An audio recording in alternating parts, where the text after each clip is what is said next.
is the 10th game of Arsenal into the Premier League. And you know that in the 10th game, that's where very many, very many, as we always talk about teams, really take shape. And this is where the sides really try to take their positions into the mix. And when you look at Arsenal, they've gone ahead to name a starting 11 that is really a huge change from the ones that they went ahead to name when they're playing against a team called when they're playing against Preston North End away from home. Arsenal has got Raya, Partey, Saliba. I think let me obviously flash it onto your screen and you guys really see it very well in here. And that is the starting 11 for the club of Arsenal, right? Arsenal has David Raya in goal, as you see it there. Then they do have Thomas Partey being played as the right back, Julian Timber being played as the left back, Gabriel Magalhaes returns as I told you in the match preview. Then William Saliba is being played as a right-sided centre back. Remember, he was not part of the game of Arsenal as they took on a side called Liverpool over the weekend, and he is back to see to it that all really gets on well under him. And that's the back five of Arsenal today, meaning that Benjamin White is really out and he cannot come out and obviously contend to obviously play part in any of these games of football that are supposed to be played into the Premier League. So Declan Rice and Mikel Merino have maintained their double pivot like they played against the side known as Liverpool. Then Saka is playing as a right forward. Martinelli, Trossard and Kai Havertz are really leading. Oh, Trossard is also going to be played in the midfield. I think this formation is really not okay for me because I believe that they're going to be playing a system of 4-3-3. That's the system that Arsenal really plays, and I don't know where they've gone ahead to get the idea of 4-4-2 because I don't think it's the system in here for you. And I'm here to wait and see how things are really going to be panning out for this side. But I tell you, that is the starting 11 for the club of Arsenal. If you compare it with the starting 11 that went ahead to play against Preston North End, you've gone ahead to see to it that Raya has returned, Partey has returned, Gabriel has returned, Rice has returned, Martinelli has returned. I think Martinelli started, yeah. Kai Havertz has done and Trossard has returned. Close to 7 players were arrested, and the manager has gone ahead to get them back into this side of football that he wants it to be a must-win for the club of Arsenal. Why should it be a must-win? Arsenal is having how many points? Let me try to check here. I want to be exact at what I'm really going to be telling you. Arsenal, when you look at the Premier League table, right? Arsenal is having 18 points. Liverpool is having 22 points, meaning that Arsenal are 4 points off Liverpool and 5 points off Man City. And them playing faster than any of those teams really helps them to obviously send in a message that we are closing down on you. If Arsenal win today, they would have gone ahead, obviously closed down onto Liverpool, and Liverpool will be ahead of them by 1 point, and Man City will be ahead of them by how many points? By just 2 points. And when you look at Liverpool, they are playing Brighton today after Arsenal plays, and you know what that means. You know, if that really goes that way, all you'll understand is Liverpool will obviously have a hard game today against Brighton. I tell you, it's not going to be an easy game. If you know what Brighton does, even if they are playing at Anfield, it's not going to be an easy game. You saw how Liverpool knocked them out of the Carabao Cup in the midweek, and playing a team twice in 2 different competitions in a space of 3-4 days, you know how hard that really happens. So Arsenal is coming to this game of football, and they know that when they win, they're really going to be piling pressure on Liverpool as they take on the side of Brighton. Then Bournemouth is going to be hosting Man City. For everyone that has gone ahead to play at the side of Bournemouth, you know how hard that stadium is. I think it's the Vitality Stadium. It's really very, very, very, very hard. And I tell you what, it's not gonna be something easy to really get. You understand? It's not gonna be easy to really get, I tell you. You understand? So it's really gonna be very, very, very hard. And I tell you, a moment.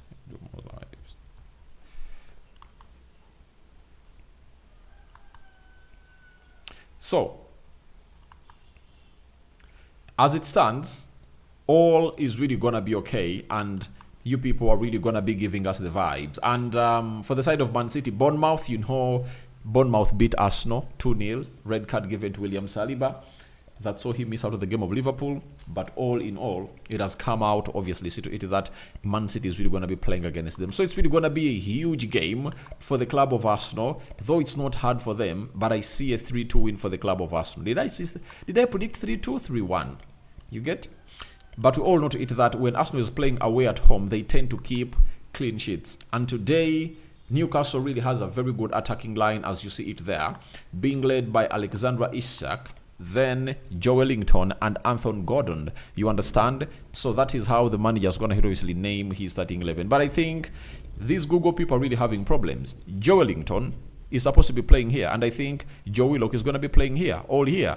He's going to be part of the front three. You can't tell me that Joe Wellington is being played as a left forward when you're really having Willock. So at the look of things, I really see Nick Pope in goal, Livramento right back, Hall left back, Shea Fabian right-sided centre-back, and Ban is a left-sided centre-back. Bruno Guimaraes, he was rested in the midweek and comes in through to play his part. Oh, looks like Joe Willock is really played in the midfield. You understand? So, and I think they're trying to obviously, Joe Wellington being played here, they are trying to obviously track Bukayo Saka. That is it. They're trying to block Bukayo Saka from really getting to where he deserves to be. So that is how Newcastle is really going to be lining up against Arsenal. And I tell you what, it's really going to be important to look at the bench of Arsenal. White, Jesus Kivio-Zichenko, Jorginho Sterling, Lewis Kelly, and Waneri. Ben White is also on the bench. So we are waiting to see how they're really going to be featuring into this encounter that you are hugely waiting in for. Even Sky Sports is confirmed to us that Arsenal is playing a 4-4-2. Let's wait and see whether it's really going to be a 4-4-2, because if you see a system well stipulated out there at the start of the game, it's very easy for you to know how they're really going to be lining up into that encounter as the game really goes on. So that is Newcastle for you. And obviously, it's really going to be, they're going to be battles. You know, Hall taking on Saka, Livramento taking on, I think, Martinelli. Then Fabian Schär and Ban are really going to be facing off with a player called Kai Havertz. Game of football is not going to be easy, but I tell you what, just keep your eyes onto the screen and you'll obviously let me know what your prediction is. But I think I see Arsenal winning this game of football. Did I say by 3-2? Ojok Paul, hey Rokani, what's your prediction? 3-2 in favor of Arsenal. David Sozi, thanks bro for your time and update. Lineup is out now. What is your prediction? I already said 3-2. I think even in the March preview, I said 3-2. Rokani Partey plays well in that number. How do you see? Yeah, he looked well when they are playing against Liverpool. As a right back, he really looked very, very well. And I was really impressed in how he really went ahead to play.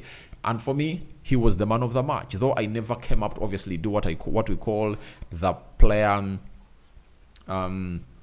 ratings, but he was my man of the match. I tell you, he was my man of the match into that game of football and really looked great. Now, I want to see what the managers are going to hear to say about this game of football. Now, I'm having Sam Blitz. He's talking about the return of William Saliba. He has said, for the first time since the first half against Bournemouth, a fortnight ago, Arsenal have William Saliba and Gabriel Magalhaes playing back together in the Premier League. When the Gunners are missing at least one of their key centre-backs, their form changes. They are twice as likely to concede while their win percentage dips below 50%. With this being a big week for the Gunners, this is a great time for the duo to get back to marshalling the backline. And when you look at how they've gone ahead, obviously, do the needful. Arsenal have Saliba and Gabriel back. Now, these are the stats of how Arsenal have looked with William Saliba and without William Saliba. Let me bring it on your screen. You get? Because you'll need to obviously understand why it's really important to have this centre-back pairing. It's really great, and it has gone ahead to do very many wonders. That's why people and Arsenal fans were mourning, like David, I think his source, he was like, we are going to be losing against Liverpool because we don't have William Saliba. I told him, please relax and float. Sorry about that. I told him, relax and float, my mates.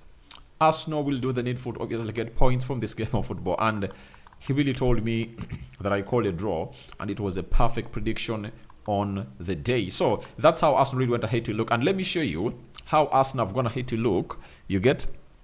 With Saliba and without Saliba, and their winning percentage and the stats as put out by Sky Sports. Now, with Saliba, they've played 71 games. Sorry. With Saliba and Gabriel, they've played 71 games. Without the pair, they've played 14 games in the Premier League. The winning percentage, when they're having these two in, it's 74.6%. You understand? Now, their winning percentage without them drops by close to 30% or 32%, and it's at 42%. Then average goals against them, when they're really having William Saliba and Gabriel, they concede 0.8 goals. When they're not having that pair, that means when they're having one or not having any of those, they concede the average 1.6 goals per game. They attain, or they average 2.4 points per game when they're playing with a pair, and they obviously average 1.6 points per game when they are playing without the pair. Shots per game, when they're really having these two, 16.8. Those are the shots they average per game when they're really having these two.